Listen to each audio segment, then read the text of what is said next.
Huli sa Pililla Rizal ang isang lalaking wanted matapos pagsamantalahan umano ang kanyang minor de edad na anak.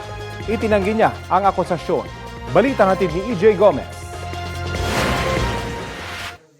Sa bisa ng arrest warrant, dinakip ng mga pulis ang 42 anyos na lalaking ito dahil sa panggagahasa umano sa kanyang sariling anak na minor de edad sa Pililla Rizal. Ang lalaki itinuturing na most wanted person ng Rizal.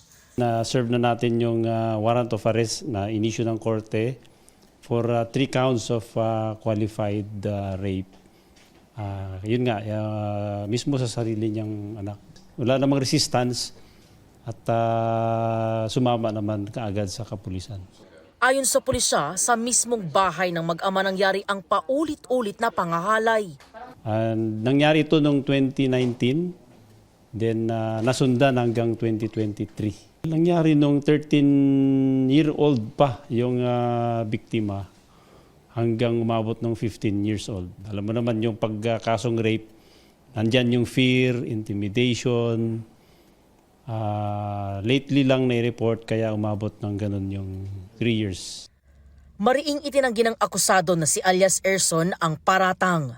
Inatras naman po nila kasi hindi naman totoo. Nagulat na lang po ako nang dumating po yung warrant. Kala naman po ng anak ko tsaka asawa ko okay na. Harapin ko po para po sa akin, hindi ko po talaga inaamin na na lumabas yung katotohanan po. Sa custodial facility ng Binangonan Municipal Police Station nakakulong ang akusado. Naharap siya sa 3 kaso ng qualified rape na walang nirekomendang piyansa at lascivious conduct. EJ Gomez, nagbabalita para sa GMA Integrated News.